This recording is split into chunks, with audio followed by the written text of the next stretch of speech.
यह कहानी एक भयानक जंगल की है जो मैंने उनके घर वालों से सुनी है, जिसके साथ यह घटना हुई है।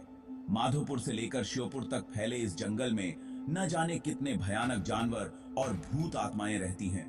इस बार मैं श्योपुर रक्षाबंधन पर दीदी का यहाँ पर गया था।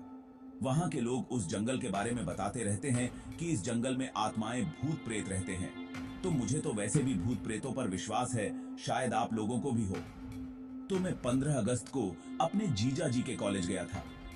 वहां के लोग उन्हें आचार्य जी कहते थे। 15 अगस्त का प्रोग्राम खत्म होते ही हम लोग जाने ही वाले थे कि वहां के पड़ोसी ने उन्हें घर पर चाय पीने को बुलाया। तब हम लोग उनके घर चाय पीने गए। ऐसे ही बातें हो रही थीं।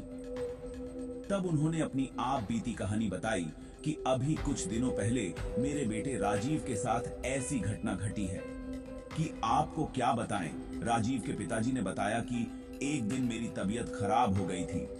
तब मैंने राजीव को जंगल से बकरियों के लिए चारा लाने के लिए भेज दिया था। राजीव वैसे तो कभी कभी जंगल जाता था, पर वो हमेशा काम से जी चुराता था। पर आज उसे मजबूरी में जंगल जाना पड़ा। वो रास्ते में चलता गया। उसे कहीं भी पास में चारा नहीं मिला, क्योंकि पास के सारे पेड़ तो पहले से ही बकरियों के लिए काट चुके थे।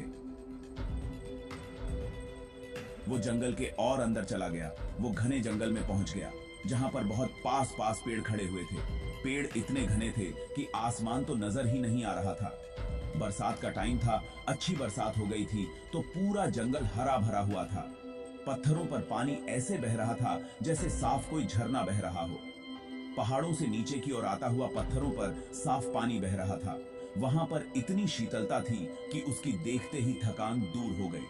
उसने सोचा कि पहले मैं थोड़ा आराम कर लूं, फिर मैं पत्तियां काटकर घर चला जाऊंगा। थोड़ी देर ही हुई थी, उसे सोए हुए उसने सपना देखा कि वह चारे के चक्कर में बहुत दूर आ गया है और वह रास्ता भूल गया है। उसने सपने में देखा कि उसके सामने कोई खड़ा है। उसकी शक्ल देखते ही उसकी आंखें खुल गईं और वह डर गया। अब उसे और ज्यादा डर लगने लगा। अब चारा तो काट रहा था, पर वह सपने की बात याद करके बहुत घबराया हुआ था। उधर सूरज भी ढलने वाला था। उसके हाथ दूर दूर तक किसी की भी आवाज सुनाई नहीं दे रही थी। वह जल्दी जल्दी पत्तियां काट ही रहा था कि उसे आपस में बातें करते हुए एक आवाज सुनाई दी। उसने सोचा, कोई आदमी होगा तो मैं उसी के साथ घर चला जाऊंगा। उसने जल्दी से पत्तियां बांधी और वह आवाज आ रही थी उधर की ओर चल दिया। पास पर उसने यह ध्यान नहीं किया कि वो आया किधर से है और किधर जा रहा है। वह उल्टा जंगल में घुसता चला गया। आवाज और साफ सुनाई देने लगी तो वह और आगे बढ़ा। उसने देखा कि दो लोग आपस में बातें कर रहे हैं और उनकी पीठ दिखाई दे रही है। उसने उनके पास जाकर बोला, क्या तुम मुझे घर जाने का कोई छोटा रास्ता बता सकते हो इतना? उसने कहते ही वो दो लोग उसके सामने से ऐसे फुर्र हुए कि वहां कोई था भी या नहीं। उनके गायब होते ही उसके पसीने छूट गए और वह बेहोश हो गया। जब उसे होश आया तो वह क्या देखता है कि वो सपने वाला आदमी उसके सामने खड़ा है। बड़ी बड़ी लाल आंखें, दांत बाहर निकले हुए, ऊपर से नीचे तक इतना भयानक कि वह डर गया और पागल सा होकर भागने लगा। उसने देखा कि एक भालू उसकी ओर भागता हुआ आया और उसके ऊपर झपटा। उसे लगा कि अब नहीं बचने वाला। उसके तो होश ही उड़ गए। वह एकदम बैठ गया और वह भालू ऊपर से निकल के नीचे गिरते ही वह आदमी बन गया। उसके गाल पिचके हुए, हाथ टेढ़े और पैर उलटे, यह लंबी दाढ़ी और दांत होठ कटकर बाहर निकले हुए राजीव तो बस उसे देख रहा था, पर उसके होश ठिकाने नहीं थे। वह वहीं पर गिर पड़ा। इधर घर वालों को चिंता हो रही थी कि अंधेरा हो गया। राजीव अभी तक क्यों नहीं आया? उसके बड़े भाई ने कहा कि अभी आता ही होगा। सब लोग जब इंतजार करके थक चुके थे, रात के 10 बज चुके थे।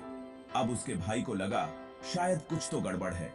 कुछ लोगों ने कहा, चलो ढूंढते हैं, क्या पता इतने बड़े जंगल में कहां क्या हो गया होगा। सब लोग लाठी भाले टार्च लेकर उसे ढूंढने निकल पड़े। उसका भाई अपाहिज था, वह एक पैर से चलता था, इसलिए उसके पिताजी ने कहा, बेटा तू यहीं रह, अपनी माँ और बहन के पास हम लोग जाते हैं।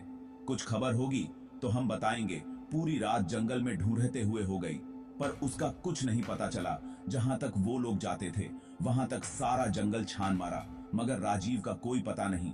सब लोगों ने कहा कि अभी घने जंगल में जाना ठीक नहीं है, अभी सुबह होते ही चलेंगे, अभी 4 बजे है, अभी 1 घंटे में सुबह हो जाएगी। सब लोगों ने वहीं बैठकर सुबह का इंतजार करने लगे। थोड़ी देर बाद सुबह हो गई। सब लोगों ने कहा चलो अब चलते हैं। सब लोग चल दिए। आवाज लगते हुए राजीव पर राजीव बेचारे की भूख प्यास के मारे वो हालत हो गई थी कि वह सुध बुध खो बैठा था। उसे अब यह नहीं पता कि मैं कहां पर हूं। 2 दिन हो गए, राजीव का कहीं पता नहीं चला।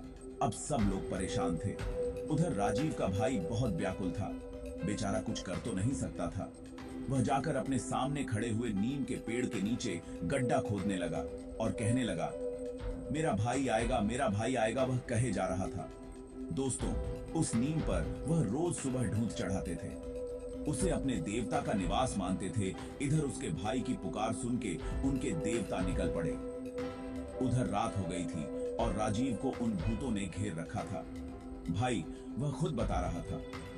भाई क्या बताऊं, उस रात की बातें याद करके मैं अभी भी डर जाता हूं। वहां पर इतने भूत एक साथ मैंने क्या किसी ने सपने में भी नहीं देखे होंगे। किसी की गर्दन अलग, कोई बिना आंख कान, कोई डांचा मेरे चारों तरफ तांडव कर रहे थे। मैं कभी जिंदगी में सोच नहीं सकता कि ऐसा दिन भी आएगा। ऐसी तरह तरह की आवाजें निकाल रहे थे। सारा जंगल उनकी आवाज से गूंज रहा था। मुझे लग रहा था कि मैं अब बचने वाला नहीं हूं। लगता है यह लोग मुझे मार डालेंगे। मैं तो इतना डरा हुआ था कि मैं रो रहा था कि अचानक घोड़े के पैरों की आवाज आई। सब लोग एकदम शांत हो गए। इन सब लोगों ने आस तोड़ दी कि अब हमें राजीव नहीं मिलेगा। सब लोग वापस आ गए। सारे घर में मातम सा छा गया। इधर किसी ने कहा कि किसी भगत को बुलाओ और पता कराओ कि वो अभी तक जिंदा है कि नहीं, वो लौट आएगा कि नहीं। एक आदमी वहां के भगत को बुलाने चला गया। उधर राजीव के देवता वहां पर पहुंचे। हाथ में तलवार, घोड़े पर सवार। उनको देखते ही सारे भूत भागने लगे। उन्होंने एक एक को पकड़ पकड़ के ऐसे मारा जैसे कोई हीरो फिल्म में एक योद्धा सबको काट देता है। जैसे ही उनकी तलवार उनकी गर्दन पर पड़ती, वह मिट्टी में मिल जाते। यह सब राजीव अपनी आंखों से देख रहा था। तब उस घुड़सवार ने कहा कि तुम अब चिंता मत करो, मैं आ गया हूं और सुबह तक कोई तुम्हें लेने आ जाएगा। अब तुम बेफिक्र होकर सो जाओ। उनके आने से मेरा सारा डर खत्म हो गया और मैं आराम से सो गया। इधर भगत जी आए। उन्होंने अपना ध्यान लगाकर देखा और कहा कि तुम्हारा लड़का सही सलामत है और कल आ जाएगा। तुम्हें चिंता करने की कोई जरूरत नहीं है। वहां पर तुम्हारे देवता पहले ही वहां पहुंच चुके हैं और राजीव का भाई अभी वहीं पर बैठा है और कहे जा रहा है, मेरा भाई आएगा। वह किसी की भी बात नहीं मान रहा है। जो भी उसे वहां से उठाने को जाता, वो उसे धकेल देता था। सुबह उसकी आंख खुली तो वहां पर एक आदमी ने उसे पूछा कि तुम कहां से आए हो और कहां जाना है? मैं तुम्हें तुम्हारे घर पहुंचा देता हूं। और वह अपनी साइकिल पर बिठाकर उसे उसके घर छोड़ दिया। घर वालों को देखकर वो ऐसा रोया कि वह बेहोश हो गया। 3 दिन का भूखा प्यासा कमजोर हो गया था। फिर उसे अस्पताल ले गए। वहां वो 2-3 दिन बाद ठीक हो गया। अस्पताल लेकर और किरका है।